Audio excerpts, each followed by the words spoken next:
Bangun, naon? Kata saya teh. Apa kata saya teh? Bangun kan. Ada babi. Nah, saya kaget pas saya tidur juga udah diserempet sama buat mendaki ini mah. Punten. Maaf. Kalau misalnya ada bagas jangan dibiasain dikasih makan. Sampurasun, assalamualaikum warahmatullahi wabarakatuh. Kembali lagi di Cabai Merah yang lada. Di konten kali ini saya kembali ke konten mistis ya. Dan kebetulan saya kedatangan saksi mata atau orang yang langsung merasakan kejadian horor ketika mendaki Gunung Cikuray. Betul ya? Betul. Betul. Gunung Sama Cikuray. Kang siapa ini? Sama Kang Bimo. Sama Kang Bimo. Kang Bimo ini waktu itu mendaki Gunung Cikuray tahun berapa kira-kira? Tahun 2020. 2020 tuh. Oh, tahun kemarin berarti ya? Tahun kemarin. Oke. Bagaimana kisah horornya Kang Bimo ketika mendaki Gunung Cikuray? Langsung saja didengarkan, oke? Jangan kemana-mana, simak. Dan Cabai Merah Mistis dimulai.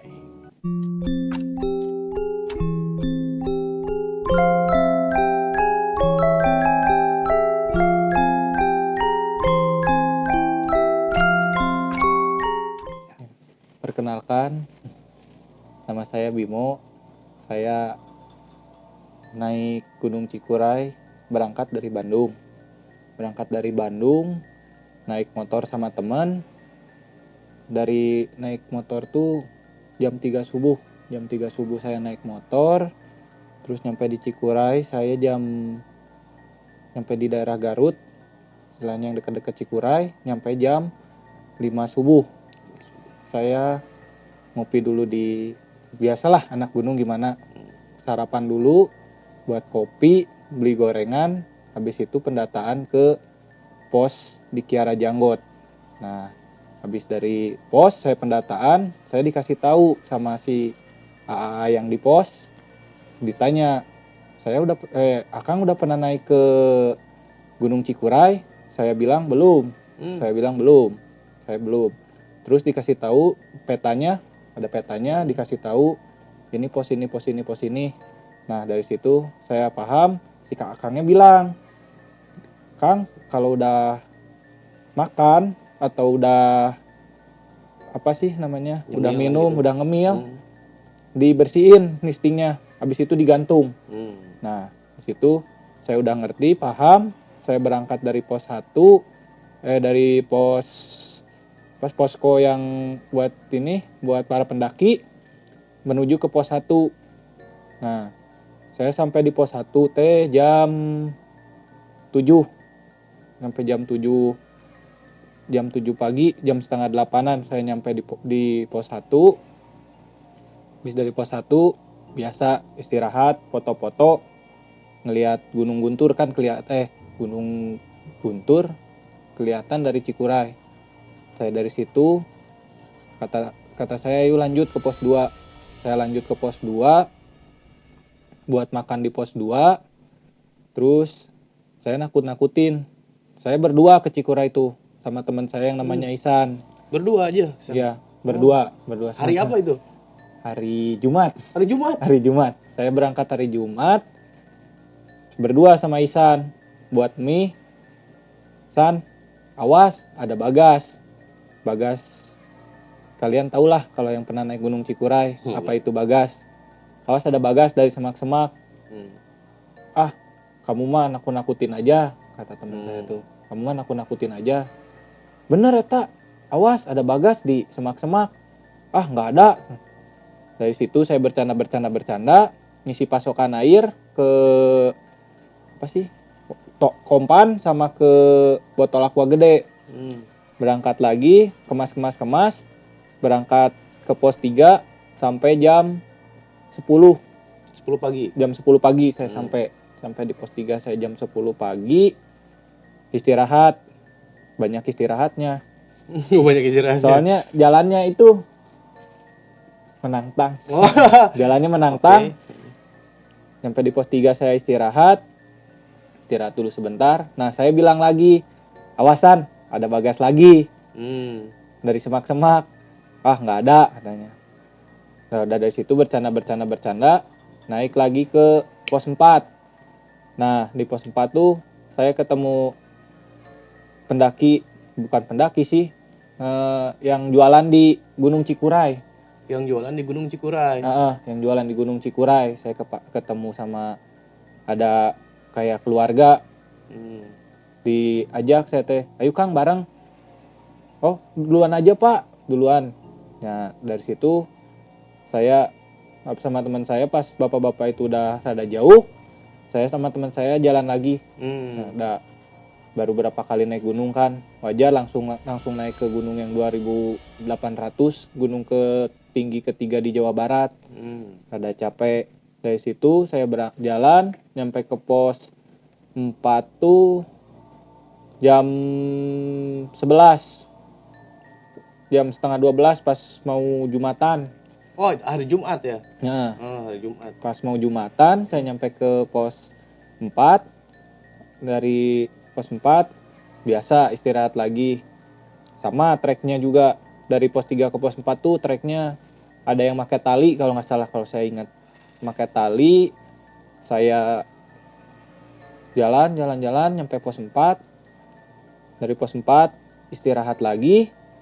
Habis istirahat ke jalan lagi nyampe pos 5. Pos 5 tuh sampai jam 2 sore, jam 2 siang. Istirahat di situ, ngobrol sama bapak-bapak yang tadi ketemu. Saya udah mau ngerencanain mau buat tenda di pos 5. Nah, udah tidur istirahat sampai jam 4 sore ada pendaki yang dari bawah.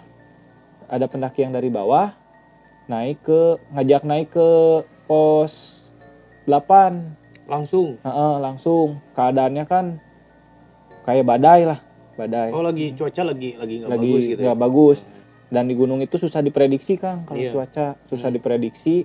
Dan orang-orang sekitar bilang kalau Gunung Cikuray itu cuacanya susah diprediksi.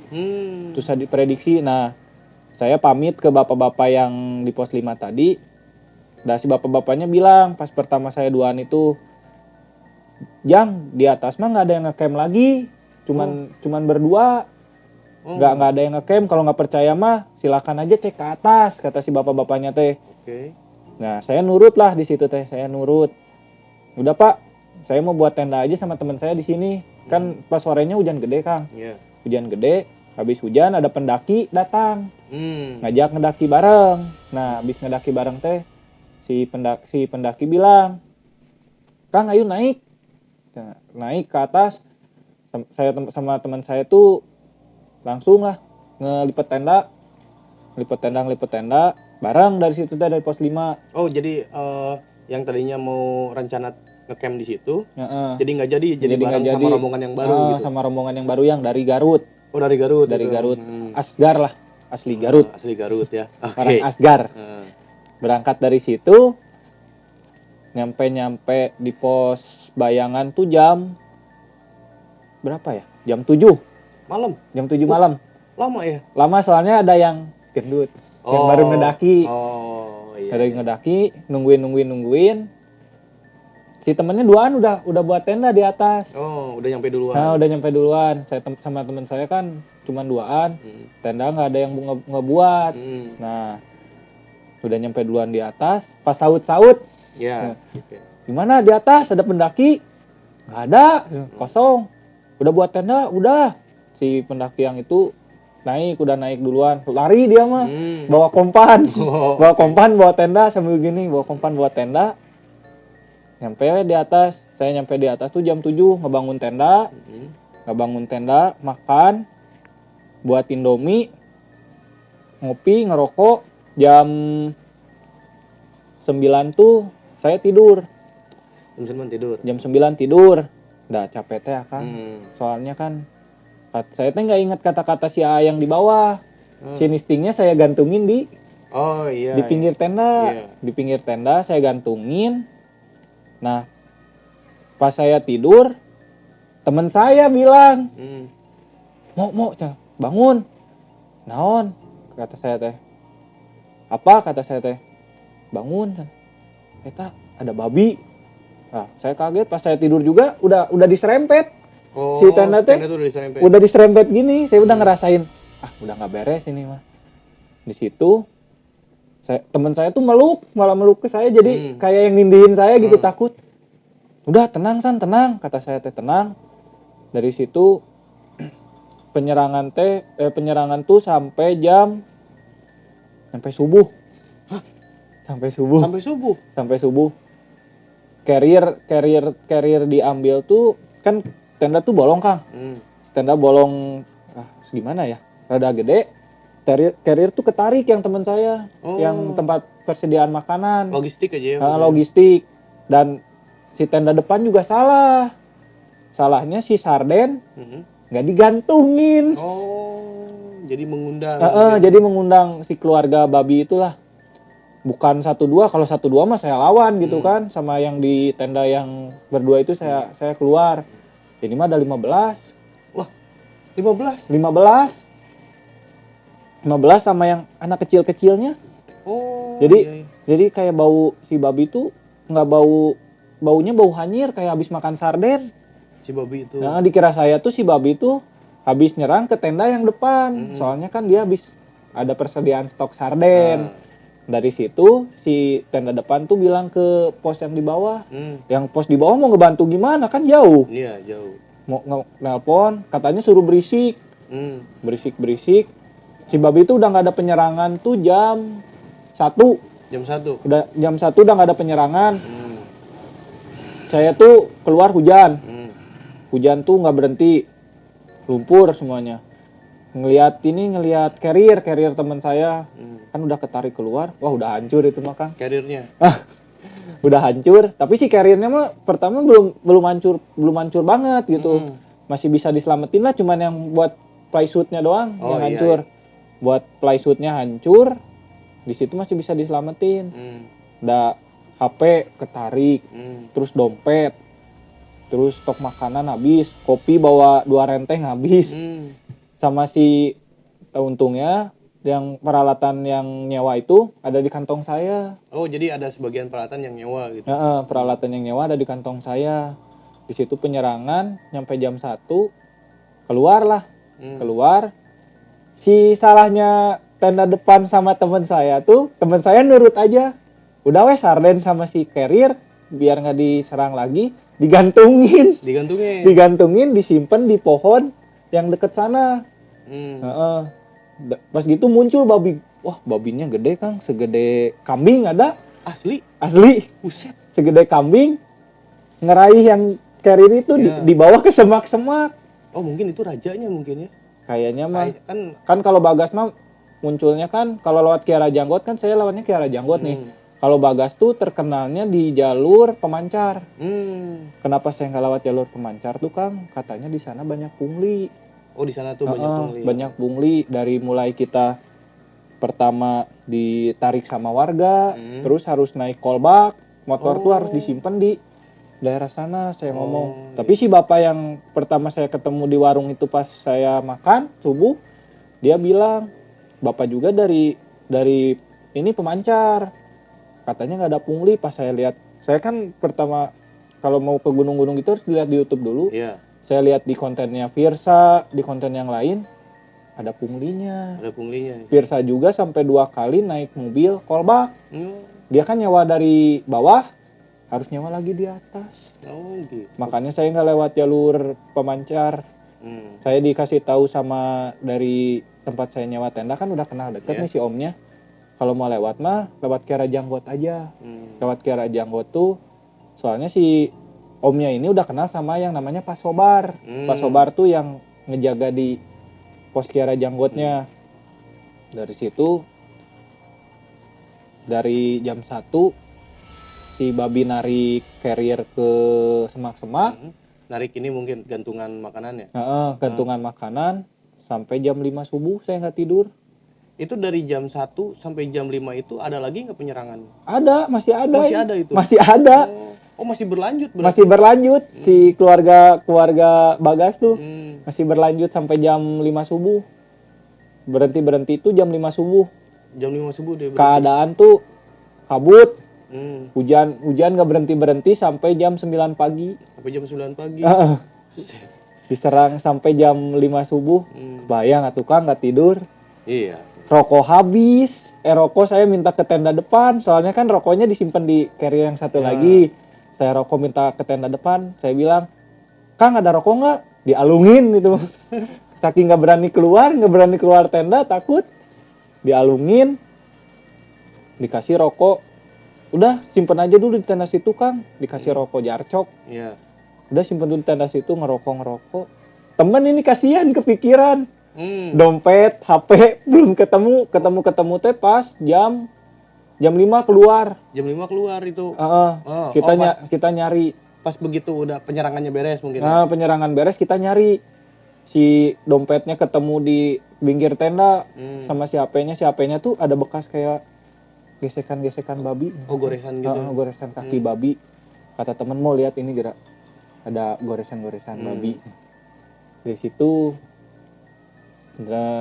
situ naik ke puncak ke pos 8 jam 10 pagi, nunggu hujan reda. Hujan reda juga sebenarnya kita maksain ke atas, Kang. Sehujan belum reda juga kita maksain ke atas. Maksain ke atas, dah deket atuh dari pos Bayang ke pos 8 mah, deket. Soalnya kalau kata yang tadi yang ngecamp, kalau kita maksain ngecamp di atas nggak akan bener. Soalnya kan di atasnya pinggir-pinggiran itu takut ada angin gede, Iya. yang di gunung kan biasanya suka ada angin gede dari atas. Jadi kita di pos Bayangan, cuman posisi dua tenda. Posisi 2 tenda di situ. Posisi 2 tenda. Nggak ada yang nolongin padahal di pos atas tuh ada orang, kan. Oh, di pos atas. Di apa sih kalau tentara tuh yang tempat pos gitu? Kayak tower gitu. Nah, di tower itu teh ada orang. Nggak mau nolong gitu teh. Nggak mau nolong ke bawah. Mungkin takut juga mungkin ya. Masa orang situ takut? Ya nggak tahu ya. Sekarang babinya nggak 1, nggak 2, 15 sih. 15. Mikir juga. Iya, mungkin. mikir-mikir makanya itu. Ini nggak apa-apa ngerokok, kan? Rokok nggak apa-apa. Oh ya. Udah teriak-teriak. "Woi, di atas ada orang." Ada, nyaut. Malah jualan PY. Barade PY moal. Pas kita ke atas, nyobain ke jam 10 ke atas. Beneran itu orang jualan PY sama jualan cuangki di atas. Itu dari puncak berapa lama tuh diem di puncak? Diem di puncak sampai jam 12. Jam 12 langsung turun lagi. Jam setengah 1, jam 1 turun. Di puncak tuh kita nggak dapet spot foto, dapat tuh pas jam 12, Kang. Soalnya kan kabut, ketutup kabut, kita nggak bisa ngeliat kota Garut, kan. Nggak bisa ngeliat kota Garut. Dari situ saya ngomong sama si pendaki, saya nanya, makanya saya tahu dia orang Garut, saya nanya di situ, "Kang, asli orang mana?" "Saya mah asli orang sini." Makanya saya lama naiknya ini pertama kali teman saya naik yang awaknya yang gendut gede, itu. yang gede. Makanya itu rada lama. Jadi apa sih? Nyampe ke bawah jam berapa tuh? Sampai ke bawah saya jam 3. Jam 3 sore. Nah, jam 3 sore. Jam 3 sore tuh saya sempat tersesat dulu. Saya tuh nyampe di pos 1 tuh jam berapa ya? Nyampe di pos 1 tuh jam setengah 3. Jam setengah 3 saya nyampe di pos 1, istirahat, kaki capek, Kang. Lebih baik nanjak daripada turun. Kalau turun tuh kan ininya ke sini. Iya, tumpuannya lebih ini. Pertama kaki saya salahnya saya pakai sepatu kompas. Sepatu yang kompas yang Alstar. Kaki saya lecet. Ini juga kuku belum tuh. Kuku masih hancur. Kuku masih hancur. Dari situ kata teman saya mah udah duluan ninggalin saya. Oh, berarti Kang Bimo sendiri. Saya nelpon Pak Sobar, "Pak, ini teh kemana arahnya?" Kan si tanda panah tuh ngarahnya ke nggak ada tanda turun, Kang. Saya tuh salahnya tuh malah ke kiri, bukan ke kanan. Saya nelpon di situ, "Pak, ini jalannya kemana?" "Pokoknya ada warung, patokannya warung." Nah, saya kan bingung. Saya nanya ke yang baru ngedaki, "Kang, kalau turun kemana?" "Ini jalannya ke sini." Dan enaknya kalau lewat Kiara Janggot tuh dapat sertifikat. Oh, dapat sertifikat. Semua pendaki dapat sertifikat. Kalau lewat pemancar saya kurang tahu. Kurang tahu. Soalnya murah. Tapi alhamdulillah ya apa sih Kang Bimo beserta rombongan yang lain selamat gitu ya sampai di bawah gitu. Cuman tersesatnya itu saya Tersesat pas sebelah mana tuh? di kilometer berapa ya? Pokoknya pas ada pohon gede, saya tersesat di situ. Nggak tahu belok ke kiri, nggak tahu belok ke kanan. Saya belok ke kiri. Kata saya tuh, kenapa ini jalannya nggak kayak pertama kali saya pas naik? Kok ada semak-semak gede sama batu gede? Saya di situ nelpon Pak Sobar, sinyal tuh nggak ada. Sinyal tuh ada tuh pas di bawah, di pos doang. Di situ saya nelpon Pak Sobar. Saya bilang, Pak ini jalannya kemana? Belok ke kanan, bukan ke kiri, ke kanan. Saya tuh udah capek, udah kaki udah lecet, udah capek pokoknya. Semuanya udah capek. Istirahat di warung. Udah nanti sama bapak aja. Kalau nggak tahu jalan ke bawah, insya Allah saya tahu Pak. Kalau udah di sini mah saya tahu jalan ke bawah. Nah di bawah tuh saya sama teman saya tuh teman saya tuh cerita ke si bapak penjaga yang kedua, cerita carrier-nya hancur, terus tenda saya diserang, cerita, terus dikasih makan gratis. Wow. Dibeliin makan gratis. Makan Teman-teman udah pada mandi, teman saya yang ini kayaknya nggak tahu kapok, nggak tahu gimana Kang, udah langsung ajak pulang. Saya tanya lagi, saya di jalan kayak yang selek atuh Kang, nggak patahnya. Oh iya. Oh jadi nggak patahnya. jadi ada gesekan antar teman. Ada gesekan antar teman itu gara-gara ya pertama sompral, kedua nakut-nakutin temen ini. Kayaknya ini kan kepikiran juga ini ngegantiin carrier berapa nih. Iya. Carrier yang nyewa, kan kita nyewa carrier, ini ngegantiin berapa nih. Saya bilang, paling juga 2,5. Temen saya tuh transfer 125, saya 125 udunan ngegantiin carrier. Untungnya barang-barang yang lain gak hilang. Kalau hilang mah, udah itu mah. Kayaknya sampai sekarang juga teman saya ini nggak pernah ngubungin saya lagi. Pas waktu ke Burangrang juga, naik ke Gunung Burangrang, nggak ngajak saya. Nggak ngajak, malah sama teman-temannya yang di sana. Nggak ngehubung-hubungin lagi, kayaknya mah kapok. Kalau saya mah enggak sih, malah jadi pengalaman gitu kalau kayak betul. Gitu. Jangan jorok kalau di gunung. Iya. Kang Bimo berapa kali muncak tuh? Udah 5 kali. 5 kali muncak. 5 kali. 5 kali muncak. Kejadian paling serem itu mungkin? Kejadian paling serem itu kalau di Artapela tuh pas baru-baru ini mah Artapela. Kalau Gunung Artapela tuh saya berangkat dari sini sore. Dari sini sore sampai ke Artapela tuh jam 7 malam. Saya rencana tuh 2 hari Kang di Artapela. Di Artapela tuh pertama nginep di posko pendakian, kedua muncak. Teman saya tuh ngajak muncak 2. Saya berangkat tuh berapa ya? 5 orang ke Artapela. Kabar buruknya tuh Pak RT datang. Hampurajang. Nggak boleh muncak buat besok. Lah saya sama teman saya kan bingung. Jadi berangkatnya malam. Dari situ kan asalnya mau 2 hari, mau nginep di pos dulu, besoknya nggak boleh muncak. Yang di puncak tuh jam 4 subuh harus sudah turun. Harus sudah turun. Dari situ saya muncak jam 10 malam. Sampai Artapela mah masih mendingan lah kalau buat pemula, kalau kata saya, walaupun ketinggiannya 2100. Cuma lewat perkebunan warga. Di situ tuh saya tuh dianterin sama si bapak-bapak yang pos. Bapak-bapak pos itu juga nganterin anak-anak yang baru muncak. Nah, saya tuh ninggalin anak-anak yang baru muncak, sama teman-teman saya tuh ninggalin.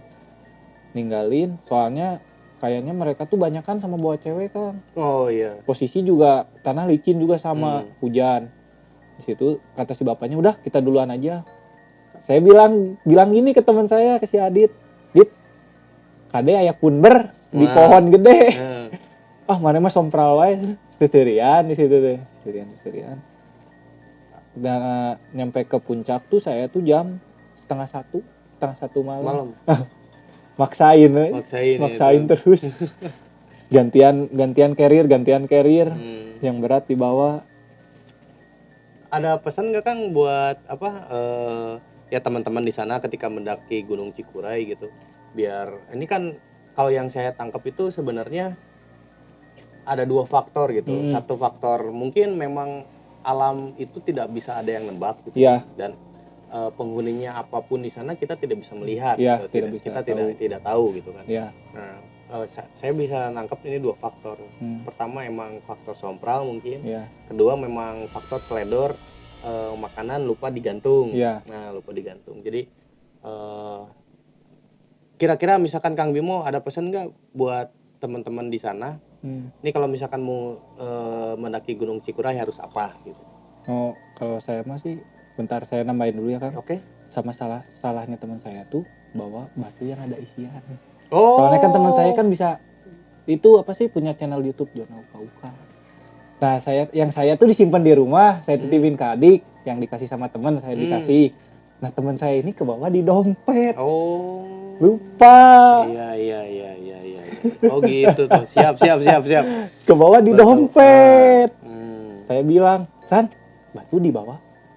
Oh, itu disimpan di rumah. Dia bilang pakai bahasa Sunda. Lupa, nggak disimpan di rumah. Aduh, saya di situ kayaknya itu juga bisa. Ada faktor dari situ juga. Ada faktor dari situ juga, soalnya kan yang ngejaganya kan monyet itu kan. Oh, itu Punya. di batu itu jaganya monyet. Ada monyet juga. Ya mungkin ya ada faktor dari situ juga, mungkin ada gesekan energi mungkin ya. Iya. Antara yang ada di Gunung kalau Cikuray. saya nyebutnya Mustika. bukan apa? Goib yang ada di satu barang itu disebutnya kodam. Kodamnya dia. Ya, mungkin kodamnya itu bergesekan dengan energi yang di sana mungkin. Bisa ada faktor itu juga mungkin. Ada faktor itu juga mungkin. Makanya kan yang datang babinya nggak 1-2 gitu kan, langsung banyak. 15. 15. Saya tuh udah ngingetin, batu simpen malah ke bawah di dompet. Berarti bisa ngambil hikmahnya dari situ ya. Kalau misalkan muncak nggak usah bawa yang macam-macam lah ya. Iya, Nah, bisa. Gitu. Kalau Nggak misalkan usah bawa yang macem-macem pokoknya. Kalau muncak kemanapun, ke gunung manapun ya nggak usah bawa yang macam-macam gitu. Pada intinya kita nggak boleh jorok di gunung ya. Ya, nggak boleh jorok di gunung. Nggak boleh jorok di gunung, nggak boleh sompral juga. Nggak boleh sompral juga. Harus beretika ketika muncak. Ya. Beretika. Karena penghuni gunung itu ya makhluk yang ada di sana itu kan kita tidak bisa melihat, kita tidak tahu keberadaan mereka. Meskipun mereka bisa melihat kita, tapi kita tidak melihat mereka. Gitu. Dia saling menghargai aja lah kalau misalkan muncak. Si kodamnya bukan yang ngejagain, San. Si namanya kan Sun. Si Sun kemana? Apaan si Sun mah lagi kegelantungan di pohon. Aduh. Banyak teh ngajagaan. Sieun aya nu lain gitu siluman babi atau apa kan enggak tahu kita kan. Iya. Dikirain teh ngejagain malah kegelantungan. Berarti dulu sempat juga bikin konten mistis itu ya? Sempat. Apa nama kontennya? Jona Uka. Masih jalan nggak sekarang? Kalau sekarang saya keluar nggak tahu. Nggak tahu. Terakhir konten tuh di mana itu teh Serongan. Di Serongan saya tahu kenapa penyebabnya bisa kecelakaan, mintanya tumbal perempuan semua. Saya ketemu sama penjaga yang benar penjaga. Oh, itu jangan diceritain dulu. Itu bisa jadi next konten itu. Jangan diceritain itu pokoknya. Jangan itu. Nanti next cerita itu nanti kita ceritain. Mungkin Kang Bimo ada lagi yang mau disampaikan ya? Ya pokoknya kalau ke gunung manapun ini mah buat kalian jangan sompral, bawa kalau gunung-gunung yang kalian tahu misalnya ada macan kumbang atau ada babi atau ada apa, kalau bisa makanannya digantung sama kalau udah dibersihin, jangan kayak saya malah disimpan di pinggir tenda. Ya, saya makan faktor capek nyampe jam 6:30, jam 7 baru ngedirin tenda. Faktor capek. Kalau bawa makanan yang amis-amis, kalau ke Gunung Cikuray harap digantung. Kayak sarden atau apa yang amis-amis digantung. Sama buat mendaki ini mah, punten, maaf. Kalau misalnya ada bagas, jangan dibiasain dikasih makan. Oh, kenapa tuh? Karena jadi kebiasaan, Kang. Jadi kasihan pendaki yang lain gitu. Jadi pendaki yang lain tuh kalau ada bagas tuh malah diem dulu. Malah ada yang naik pohon atau kemana. Jadi karena kebiasaan si bagas tuh dikasih makan sama pendaki. Oh, iya. Oke. Punten itu maaf. Jangan sembarangan, jangan ngasih makan hewan-hewan kayak gitu. Jadi kan jadi kayak kebiasaan gitu dia. Jadi kebiasaan nalurinya di alam buat nyari makan tuh gimana, sama sampah ini mah. Sampah kalau udah naik bawa turun. Jadi kalau kayak gitu tuh malah si babinya malah keenakan kayak dikasih makan sama kita. Oh iya. Ya jadi mungkin jangan terlalu membiasakan ngasih makan Bagas lah ya. Kan Iya. tidak semua orang itu berani ke Berani ke si Bagas. ya Ah. gitu. Ya saya juga sering ngelihat video-video gitu ketika ada Bagas muncul, ada yang naik pohon lah, Iya. ada yang kemana lah, Iya. ya mereka takut lah kayak gitu. Takut gara-gara si Bagasnya udah kebiasaan dikasih makan sama pendaki sih Oke, soalnya. siap. Oke, itu aja Kang Bimo. Udah itu aja. Itu aja. Oke. Terima kasih Kang Bimo, ceritanya lumayan nih, seru nih. Iya. Karena saya baru ngedenger nih ada penyerangan dari keluarganya Bagas. Keluarganya Bagas. Keluarganya Bagas. Mungkin di next konten ini sebenarnya di daerah saya tuh ada gunung, tapi bisa disebut gunung bisa tidak ya karena ini tidak tinggi gitu. Bukit. Cuman bukit lah Bukit. ya. Mungkin ini tapi ini ada sejarah yang orang-orang warganya sendiri pun tidak tahu. Insya Allah lah saya mungkin nanti explore ke sana untuk cabai merah mistis ya, mungkin Kang Bimo kalau mau ikut gitu ya. Karena apa sih konon katanya di sini tuh ada pohon besar yang namanya dangder dan itu dihuni oleh ular besar bermahkota di sana. Saya pernah dengar Kang itu dari almarhumnya Siapa? sesepuh Gunung Bohong, Aki Didi, Akang tahu? Iya tahu itu. Yang dikuburin situ. Saya dulu kecil tuh ditakut-takutin, awas ada harimau sama ular gede. Itu memang ada Kang. Oh itu memang ada? Memang ada. Oh. Karena papa saya asli sini kan, bapak saya lahir di sini. Dia dulu sering ngelihat harimau lagi berjemur. Oh benar itu teh Kang? Benar. Nah, dikira saya tuh. Oke, udah cukup. Itu tuh cuman buat nakut-nakutin. Apa cuman mitos? Enggak, ini benar. Makanya kita kuak gimana apa sih keangkeran Gunung Bohong ya. Buat orang-orang Cimahi pun saya sangat disayangkan ketika orang Cimahi sendiri, kamu tahu nggak Gunung Bohong? Nggak tahu. Nah, makanya nanti kita explore gimana bukan angker ya, tapi betapa dahsyatnya Gunung Bohong ini gitu kan. Ada itu kan? Ada apa? Ada makam. Banyak, kalau makam banyak. Ada makam kakek uyut saya sama yang saya juga di sini. Di sini ya? Iya. Oke, mantap. Oke, Kang Bomo, terima kasih atas waktunya. Sama-sama, Kang. Semoga di next pendakian tidak ada kejadian yang macam-macam lagi. Amin. Oke, siap Kang. Terima kasih atas waktunya. Dan jangan lupa di like, subscribe, and share, oke? Dan kalau misalkan ada teman-teman di sana yang mau menceritakan kisahnya ketika mendaki, ya kisah-kisah mistis ketika mendaki, boleh nanti hubungi lewat DM Instagram. Nanti linknya saya cantumkan di description, oke? Sampai sini dulu cabai merah mistisnya. Assalamualaikum warahmatullahi wabarakatuh. Waalaikumsalam.